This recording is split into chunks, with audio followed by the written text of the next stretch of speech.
There comes a moment, quiet, undeniable, when you realize the cavalry isn't coming, not from your siblings, not from your children, not even from the ones who said they'd always be there. And it's not because they don't care, it's because they're living their lives just as you should be living yours. After 60, something inside of you starts to shift. Maybe it's a loss, maybe it's the silence, maybe it's the sting of unmet expectations. But here's the truth no one tells you. The pain of waiting is far greater than the effort it takes to build something of your own. This is not a speech about bitterness. This is about courage. The courage to stop hoping they'll show up in the way you need and start showing up for yourself. It's about choosing clarity over guilt, self-respect over obligation, and peace over performance. We've been conditioned to think that family is forever, that blood guarantees loyalty, that aging means becoming dependent. But what if aging was the doorway to something richer? Independence without apology. You're not too old, you're not too late, you're just on time to build your life around foundations that don't collapse when people disappear. You deserve to feel strong, safe, and sovereign. Not because someone gave you permission, but because you finally stopped waiting. There's a quiet kind of power that emerges when you no longer feel the need to defend your peace. And it often arrives later in life when you've been burned enough times, stretched too thin, and made small for far too long. For many of us, especially in families, boundaries have always come with guilt. We were taught to be polite, to stay connected no matter how uncomfortable it felt, to answer every call, show up to every gathering, and tolerate behavior that chipped away at our spirit. We feared being called selfish, dramatic, difficult, or disrespectful. So we kept explaining ourselves, trying to justify why we needed space, time, silence, or simply respect. But here's what you learn after 60. Your peace is not up for negotiation, not anymore. You've earned the right to protect your heart without sending anyone a memo. You can say no without a footnote. You can decline the dinner, the phone call, the argument, the expectation without offering a single excuse.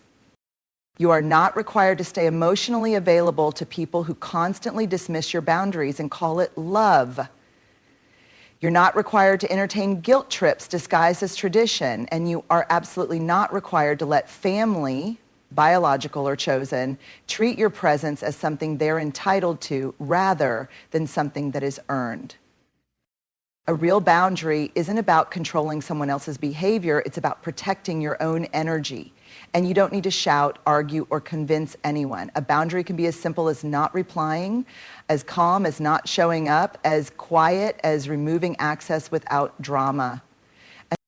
You don't owe an explanation for why you no longer feel safe. You don't owe a justification for choosing peace over obligation. You are not cruel for stepping back. You are wise. You are finally showing yourself the respect you've given away for decades. Boundaries without explanation don't mean you're cold, they mean you're clear. They're a declaration, I will not abandon myself to keep you comfortable anymore. That kind of clarity doesn't just protect you, it teaches the next generation how to live with dignity. After 60, one of the most powerful shifts you can make is learning to trust yourself. Not quietly, not cautiously, but fully. It's the kind of trust that doesn't waver when someone questions your decisions. It doesn't shrink when others disapprove. It doesn't look around the room for validation before taking a step forward. Most of us grew up in systems, families, cultures, religions, where obedience was praised and self-trust was seen as rebellion. We were taught to second-guess our instincts, defer to authority, and seek approval before making choices. Even as adults, we waited for someone to say, you're right, waited for someone to say, it's okay to do that, waited for someone to see our worth before we believed in it ourselves. But now, after all you've lived through, self-trust must become non-negotiable. Self-trust means listening to your own voice over the noise. It means knowing what's right for you, even if it makes no sense to your family, your friends, or the people who think they know you. It means no longer waiting for someone to say you deserve better, because you already know you do. It's trusting yourself enough to walk away from conversations that leave you feeling small. Trusting yourself enough to spend money on your well-being, even if others call it selfish. trusting yourself enough to start something new at 61 or 75, even if no one claps or notices. This kind of self-trust isn't loud or arrogant. It's steady. It's the quiet confidence that says, I don't need to explain this. I know it's right.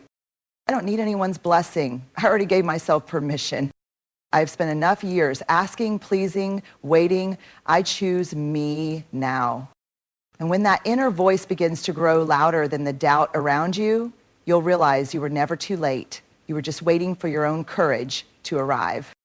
By the time you reach 60, you've likely learned the hard way. Not all relationships are meant to be held on to.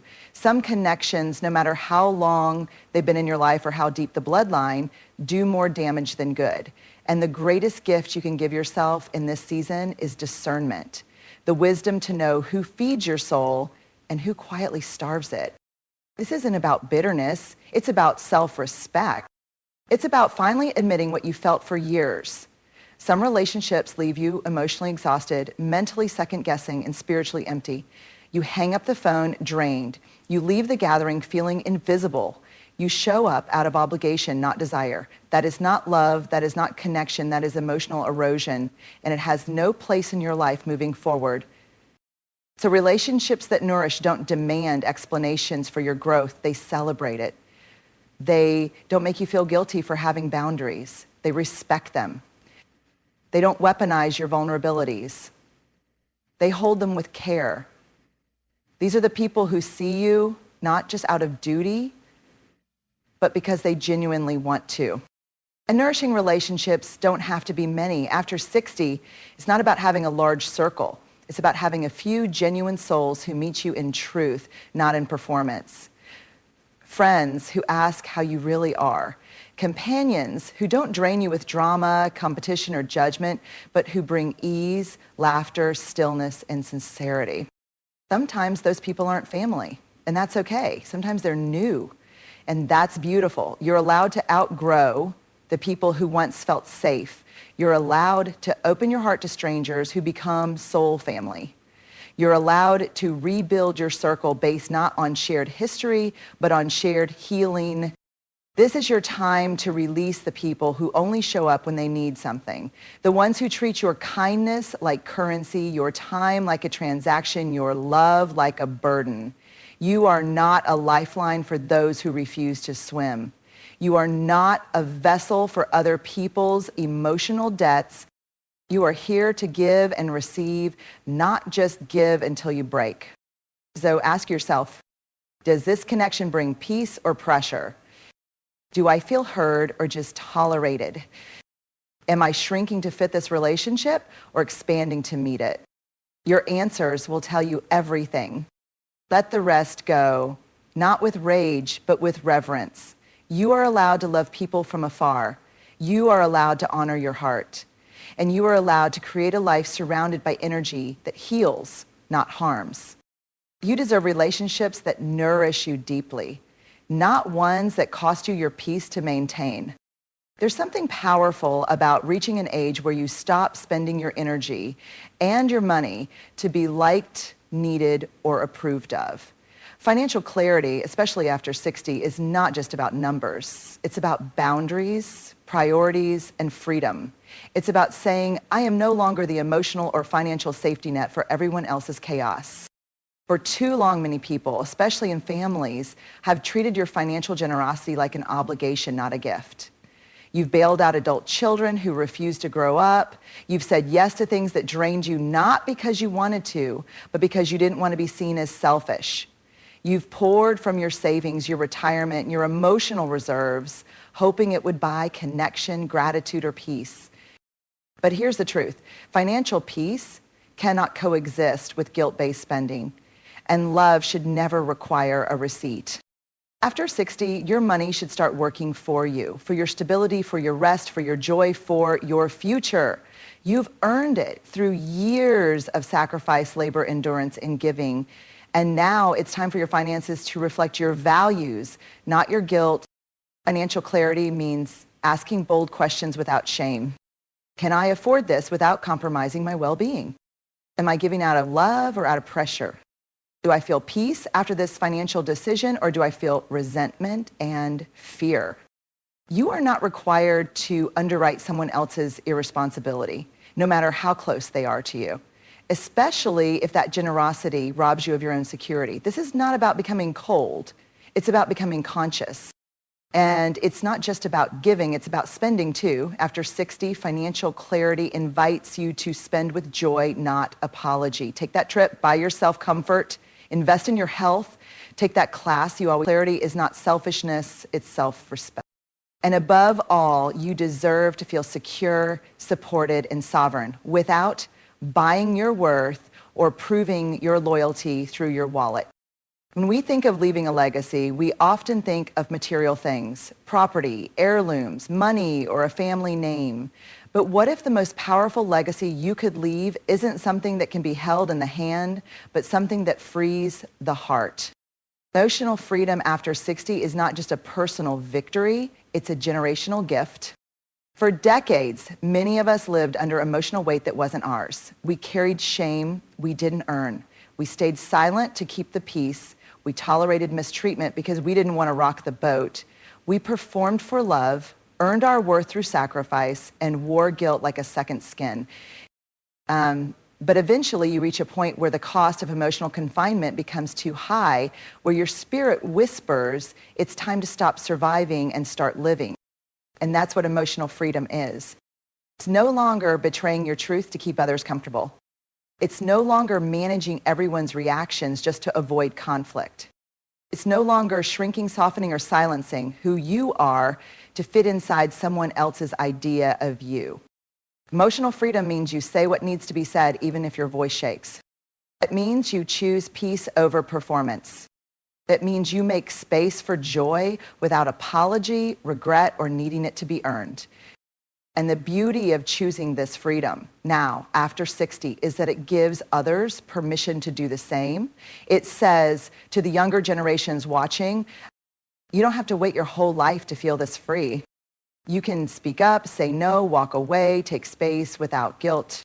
You're allowed to choose yourself without explanation. That is a legacy, not the house, not the money, but the healing. A legacy of emotional freedom means you've stopped handing down pain that was handed to you. It means the cycle ends with you, not with resentment, but with radical self-awareness and grace. Imagine your grandchildren growing up watching a version of you that wasn't afraid to rest, to laugh, to be misunderstood, to walk alone, to be joyful without justification.